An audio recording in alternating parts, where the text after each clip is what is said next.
السلام علیکم ورحمۃ اللہ وبرکاتہ۔ مسلمانوں پر قرآن کریم کے حقوق کا سلسلہ ہم جاری رکھتے ہیں،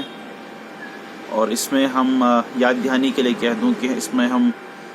قرآن کریم کا وہ حق جس میں کہ اس بات کا ذکر ہوا کہ ہر مسلمان پر یہ فرض ہے کہ قرآن کریم نہ صرف پڑھے، سیکھے، سمجھے، بلکہ اس پر حتی الامکان عمل کرنے کی کوشش کرے۔ تو اسی کی وضاحت ہو رہی ہے کہ قرآن کریم کا جو حق ہے، اس کی تعمیل، اس کا حکم، اس پر ہم بات کر رہے ہیں۔ اور جیسا کہ آپ جانتے ہیں ڈاکٹر اسرار احمد صاحب مرحوم کی تصنیف، جس کا بذات خود عنوان ہے مسلمانوں پر قرآن کے حقوق، اس کو منتخب کیا ہے ہم نے اس سلسلے کو آگے بڑھانے کے لیے، اور قرآن کریم کی تمہید اور قرآن کریم پر تذکرہ کرنے کے لیے۔ بہرحال بات ہو رہی تھی ان لوگوں کی جو کہ قرآن کریم کو پڑھتے ہیں لیکن اس نیت سے نہیں سمجھتے، اس نیت سے نہیں پڑھتے کہ اس پر عمل کریں، بلکہ ان کی نیت کچھ اور ہوتی ہے۔ تو اس ضمن میں براہ راست اب تحریر پڑھنا شروع کرتا ہوں۔ وہ کچھ اس طرح سے ہے: رہا ان لوگوں کا خیال کہ رہا ان لوگوں کا معاملہ جو قرآن حکیم پر تحقیق و تدقیق، غور و فکر اور تصنیف و تالیف میں مشغول رہتے ہوں، لیکن اس کے تقاضوں کی ادائیگی سے غفلت برتتے ہوں، ان کا معاملہ تو سب سے بڑھ کر سنگین ہوتا ہے، اور ان کی یہ ساری قد و کاوش اور تحقیق و تجسس صرف ذہنی عیاشی ہی نہیں بلکہ تلعب بالقرآن، یعنی قرآن کے ساتھ کھیلنے کی، بازی بارش بابا ہم بازی کے مصداق قرآن کے ساتھ کھیل کی صورت اختیار کر لیتی ہے۔ یعنی ان کا مقصد قرآن کریم کی آیات کو توڑنا مروڑنا ہوتا ہے، ان کا مقصد قرآن کریم کی آیات کا تمسخر کرنا ہوتا ہے، اور نتیجتاً ان کے اپنے حصے میں بھی قرآن سے ہدایت نہیں ضلالت آتی ہے۔ ضلالت یعنی گمراہی، جسے کہ قرآن کریم نے اس طرح فرمایا سورۃ البقرہ کے اندر، اللہ تعالیٰ کا ارشاد ہے: یضل بہ کثیرا ویہدی بہ کثیرا، یعنی گمراہ کرتا ہے اللہ تعالیٰ اس کتاب سے، اس قرآن سے بہت سے لوگوں کو، اور ہدایت دیتا ہے اس کے ذریعے سے بہت سے لوگوں کو۔ تو یہ وہ لوگ ہیں جو ہدایت یافتہ نہیں ہوتے بلکہ گمراہی ہو جاتے ہیں۔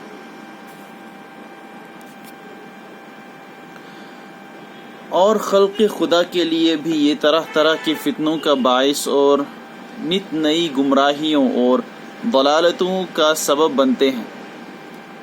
اس لیے کہ ان کا سارا قرآنی فکر اس آیت قرآنی کا مصداق بن جاتا ہے۔ بعد اعوذ باللہ من الشیطان الرجیم فَيَتَّبِعُونَ مَا تَشَابَهَ مِنْهُ ابْتِغَاءَ الْفِتْنَةِ وَابْتِغَاءَ تَأْوِيلِهِ، سورۃ آل عمران کی 7ویں آیت کا حصہ، جس کا ترجمہ یوں ہے: تو وہ پیچھے پڑتے ہیں متشابہات کے تاکہ فتنہ پیدا کریں، اور ان کی حقیقت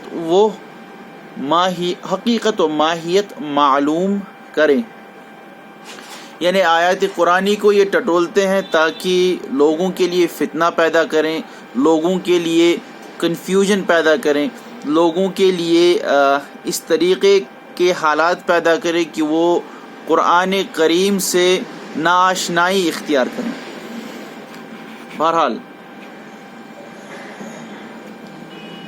یہی وجہ ہے کہ صحابہ کرام رضوان اللہ تعالی علیہم اجمعین میں سے جنہیں تدبر قرآن کا خاص ذوق عطا ہوا تھا،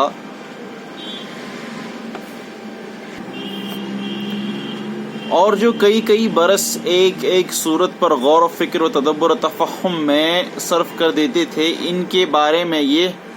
تصریح ملتی ہے کہ ان کے اس توقف کا اصل سبب یہ ہوتا تھا کہ وہ قرآن کے علم کی تحصیل کے ساتھ ساتھ اس پر پورے عمل کا بھی حتی المقدور اہتمام کرتے تھے۔ دیکھیے، ایک نیک نیت انسان، ایک خالص نیت رکھنے والا انسان، اور ایک ایسا انسان جس کی نیت صحیح نہیں ہے، اس کی نیت اچھی نہیں ہے اور وہ اپنی نیت کے اندر کوئی کھوٹ چھپائے بیٹھا ہے، ان دونوں میں یہ بہت بڑا فرق ہوتا ہے کہ پہلا انسان جس کی نیت صحیح ہے وہ تو نہ صرف یہ کہ قرآن کا علم حاصل کرتا ہے، بلکہ اس کے اعمال میں بھی آپ کو قرآن کریم کی آیات کے اوپر زیادہ سے زیادہ عمل جو ہے وہ نظر آئے گا۔ اور وہ جو دوسرا انسان ہے جس کی نیت میں کوئی کھوٹ ہے، وہ اگرچہ کتنا ہی بڑا علم یافتہ کیوں نہ ہو قرآن کریم کے اعتبار سے، مگر اس کے عمل میں آپ کو کجی نظر آئے گی، اس کے اعمال آپ کو قرآن کے مطابق نظر نہیں آئیں گے۔ اور یہ اس بات کی دلیل ہے کہ اس انسان نے صرف کوئی فتنہ کھڑا کرنے کے لیے یا لوگوں کے اندر انتشار پیدا کرنے کے لیے قرآن کا علم سیکھا ہے، اور اس کی کوئی یہ نیت نہیں تھی کہ اس قرآن کو سیکھ کر اس پر عمل کریں۔ بہرحال آگے پڑھتے ہیں۔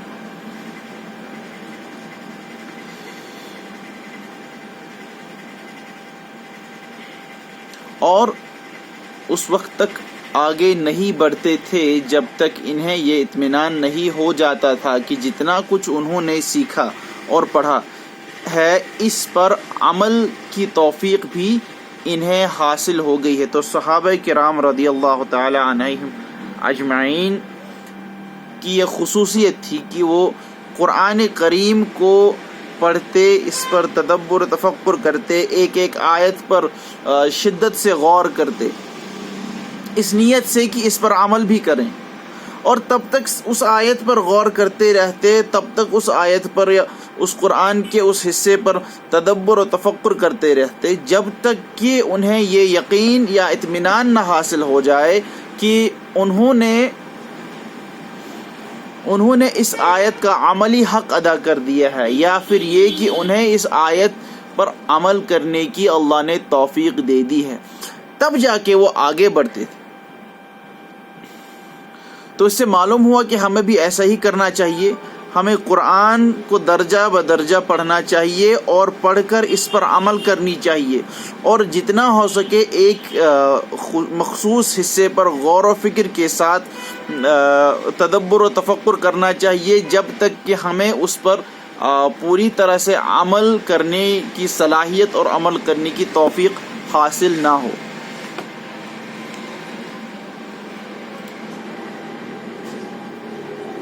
آپ شاید یہ معلوم کر کے حیران ہوں گے کہ صحابہ کرام رضوان اللہ تعالی علیہم اجمعین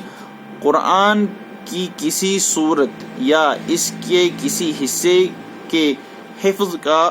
مطلب صرف یہ نہیں سمجھتے تھے کہ اسے یاد کر لیا جائے، بلکہ یہ سمجھتے تھے کہ اس کا علم و فہم بھی حاصل ہو جائے اور اس پر عمل کی توفیق بھی بارگاہ رب العزت سے ارزانی ہو جائے، اور اس طرح قرآن ان کے فکر و عمل دونوں پر حاوی ہو جائے۔ بہت ضروری، بہت اہم بات ہے جسے آج کے وقت میں ہمیں پھر سے اپنے دل و دماغ کے اندر پیوست کرنے کی ضرورت ہے، وہ یہ ہے کہ صحابہ کرام رضی اللہ تعالی علیہم وہ کبھی بھی قرآن کو حفظ کرنے کا مطلب صرف یہ نہیں سمجھتے تھے کہ قرآن کے متن کو یاد کر لیا جائے، وہ اس بات کو بخوبی اپنے ذہن کے اندر بٹھا چکے تھے کہ قرآن کو حفظ کرنے کا مطلب ہے نہ صرف یہ کہ قرآن کے متن کو یاد کیا جائے، بلکہ جتنا قرآن کا متن یاد ہو گیا ہے اس کا فہم اور اس کا علم بھی حاصل ہو جائے، وہ براہ راست ایک شخص سمجھ پائے اور اس حصے کے اس فہم کے مطابق قرآن پر عمل کیا جائے۔ یہ ہے حفظ کا مجموعی مطلب۔ حفظ محض اتنی سی بات نہیں ہے کہ آپ نے کچھ سورۃ المبارکات حفظ کر لی یعنی کہ یاد کر لی اور اب ان کو دہرا رہے ہیں، نہیں۔ حفظ کا مطلب یہ ہے کہ جو سورہ مبارکہ آپ نے یاد کی ہے، آپ کی ذمہ داری بنتی ہے کہ آپ اس کو پوری طرح سے سمجھیں اور اس کے بعد اس سورہ مبارکہ کے احکامات پر عمل کریں۔ یہ ہے پورا حفظ۔ تو اس بات پر آج ہمیں سب سے زیادہ دل و دماغ کی توجہ مرکوز کرنے کی ضرورت ہے۔ آگے پڑھتا ہوں۔ گویا کہ حفظ قرآن کا مطلب ان کے نزدیک یہ تھا کہ قرآن ان کی پوری شخصیت میں رچ بس جائے اور اس کا نور ہدایت ان کے رگ و پے حتیٰ کہ ریشے ریشے میں سرایت کر جائے۔ دیکھیے محبت کیا تھی قرآن سے صحابہ کبار کو کہ وہ چاہتے تھے، یہاں تو ڈاکٹر صاحب نے لکھا ہے کہ قرآن ان کی شخصیت میں رچ بس جائے۔ میں تو یہ کہتا ہوں کہ صحابہ کرام یہ چاہتے تھے کہ ان کی شخصیت پوری طرح سے قرآن کے مطابق بن جائے، لہٰذا جب بھی وہ قرآن کا کوئی حصہ یاد کرتے تو اس پر عمل کرنے کی پوری کوشش کرتے۔ اس لیے ہمیں یہ نظر آتا ہے صحابہ کبار کی زندگیوں میں کہ وہ اپنی زندگیاں بھرپور طریقے سے قرآن مجید کے مطابق گزار رہے تھے۔ اس کی وجہ یہی تھی کہ انہوں نے صرف قرآن کو یاد نہیں کیا بلکہ قرآن پر عمل کر کے دکھایا، اور یہی ہے ہمارے لیے بھی لاہ عمل، اور یہی ہے ہمارے لیے بھی میل کا پتھر کہ ہم اپنی زندگیوں کو بھی قرآن کے مطابق چلائیں، بعد اس کے کہ ہم نے اسے یاد کیا ہو، ہم نے اسے سمجھا ہو اور اب ہم اس پر عمل پیرا ہو رہے ہوں۔ آگے پڑھتا ہوں۔ نتیجتاً اس کے الفاظ ان کے حافظے میں، اس کا علم ان کے ذہن میں، اور اس کی تعلیمات ان کے اخلاق و عادات اور سیرت و کردار میں محفوظ ہو جائیں۔ یعنی آپ دیکھیں کسی بھی صحابہ کرام رضی اللہ تعالیٰ عنہ کی سیرت اٹھا کے پڑھ لیجئے، آپ کو یہ نظر آئے گا کہ وہ ایک چلتا پھرتا نمونہ ہے قرآن مجید کے احکامات کا۔ تو ہمارے لیے یہ مثالیں ہیں، ہمارے لیے انہی کو اسوہ بنایا گیا ہے۔ رسول اللہ صلی اللہ علیہ وسلم کے بعد جو ہمارے لیے اسوہ ہے وہ ہے صحابہ کرام۔ اللہ نے انہیں ہمارے لیے اسوہ بنایا ہے، اور جس طرح سے انہوں نے زندگیاں گزاری قرآن کے مطابق، ہمیں بھی چاہیے کہ ہم بھی اپنی زندگیاں اسی طرح سے قرآن کے مطابق گزارتے رہیں۔ اسی عمل کی تکمیل اور اتمامی کیفیت کا ذکر ہے معلمہ امت ام المؤمنین عائشہ بنت ابی بکر رضی اللہ تعالی عنہما کے اس غایت درجہ حکیمانہ قول میں، جو انہوں نے اس سوال کے جواب میں ارشاد فرمایا کہ حضور صلی اللہ علیہ وسلم کی سیرت کیسی تھی۔ ذرا پہلے سوال پہ غور کریں۔ ان سے سوال کیا گیا کہ حضور صلی اللہ علیہ وسلم کی سیرت کیسی تھی۔ دیکھیے اگر اس سوال کو کسی عام انسان کے سامنے رکھ دیا جائے جسے حضور صلی اللہ علیہ وسلم کی سیرت کی بہت زیادہ جانکاری ہو، سیرت کا بہت زیادہ علم انہوں نے حاصل کیا ہو، تو وہ بھی کسی آسان طریقے میں یا کسی سادہ طریقے میں اس بات کا جواب نہیں دے سکتے. انہیں ممکن ہے کہ تصانیف باندھنی پڑے، ابواب باندھنے پڑیں حضور صلی اللہ علیہ وسلم کی سیرت کا ذکر کرتے ہو. لیکن دیکھیے عائشہ رضی اللہ تعالی عنہ جو ہماری ماں ہیں، انہوں نے کس طرح سے اس بات کا جواب دیا. فرماتی ہیں کان خلقہ القرآن. پھر سے سنیے، کان خلقہ القرآن، یعنی آپ صلی اللہ علیہ وسلم کی سیرت تعلیمات قرآنی کے مکمل نمونہ تھی. تعلیمات قرآنی کا مکمل نمونہ تھی، اور گویا کہ آپ صلی اللہ علیہ وسلم مجسم قرآن تھے. فداہ ابی و امی و صلی اللہ علیہ وسلم. ماشاء اللہ. دیکھیے اللہ تعالیٰ نے قرآن کریم کے اندر ہی خود یہ فرمایا کہ لقد کان لکم رسول اللہ اسوۃ حسنہ. تو آپ کے لیے اسوہ حسنہ، بہترین نمونہ، بہترین راستے کا چراغ، اور وہ بہترین طریقہ جس طریقے پر آپ زندگی گزاریں،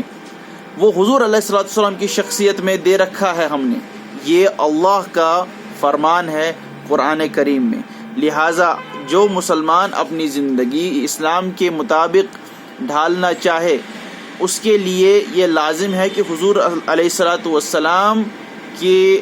اسوہ کے مطابق اپنی زندگی کو آگے بڑھائے.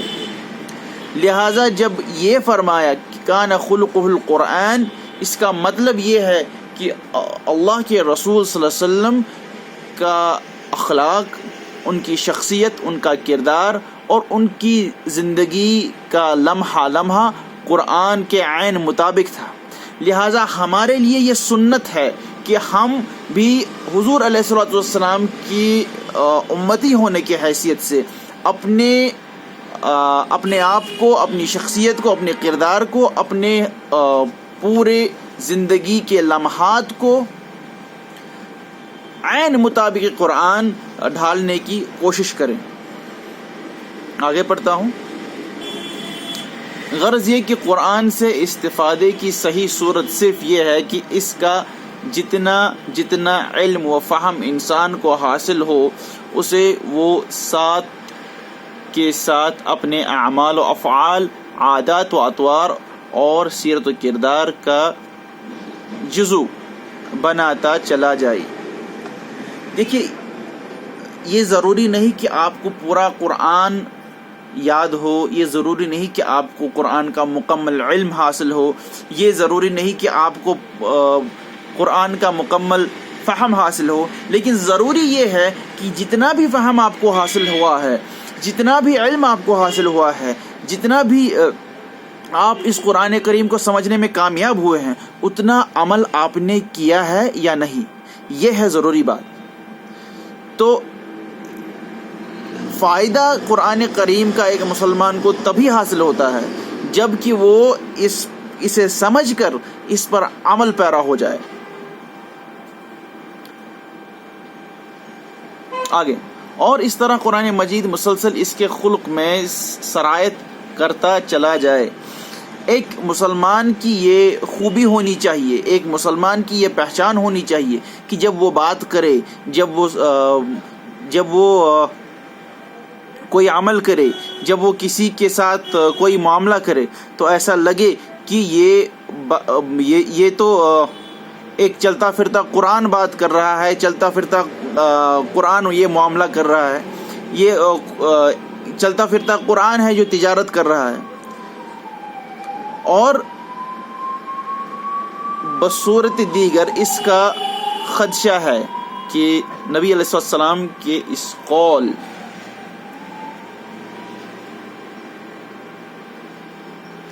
مبارک کے مطابق کہ القرآن حجت لک او علیک، بصورت دیگر یعنی دوسری صورت کیا ہے کہ آپ نے قرآن کریم کو پڑھا لیکن اسے سمجھا نہیں، اس پر عمل نہیں کی، یہ دوسری صورت ہے. تو ان دونوں صورتوں کو سامنے رکھیے. ایک یہ کہ آپ نے قرآن کریم پڑھا, اسے یاد کیا, سمجھا اور اس پہ عمل کی. دوسری یہ کہ آپ نے قرآن کریم کو شاید پڑھا ہو یا نہ پڑھا ہو اور اس پر عمل بھی نہیں کی. تو یہ دو صورتیں. ان دونوں صورتوں میں حضور علیہ السلام کا قول ہے کہ القرآن حجت لک او علیک, یعنی قرآن یا تو تمہارے حق میں حجت بنے گا یا تمہارے خلاف.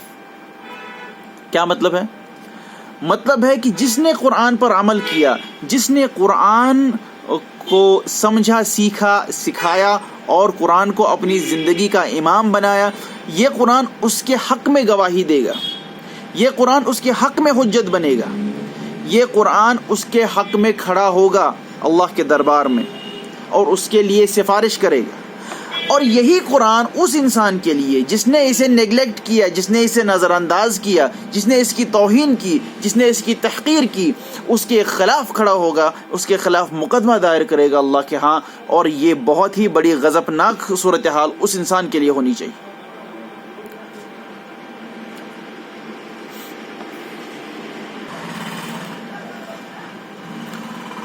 آگے, قرآن کا علم و فہم الٹا انسان کے خلاف حجت قاطع اور اس کے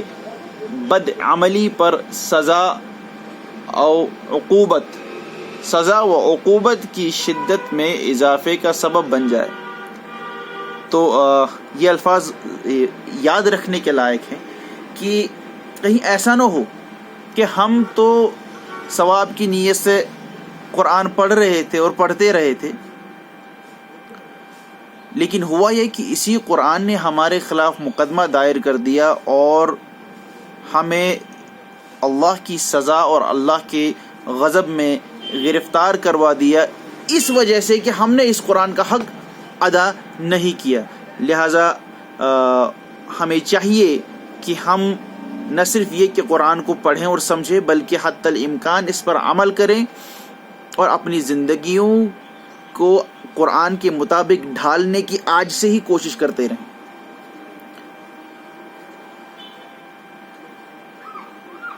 یہاں یہ اضافہ البتہ ضروری ہے کہ عمل بالقرآن کے دو پہلو ہیں, ایک انفرادی اور دوسرا اجتماعی. یہ بھی ضروری ہے.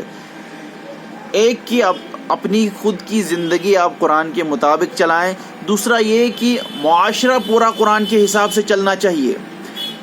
اور اگر نہیں چلتا ہے تو اسے چلانے کی جدوجہد کرنی چاہیے, اور کہیں سے مخالفت آئی تو اس مخالفت کے خلاف ڈٹ کر کھڑا رہنا ہو جانا چاہیے. قرآن مجید کے ایسے تمام احکام جو انسان کی انفرادی و نجی زندگی سے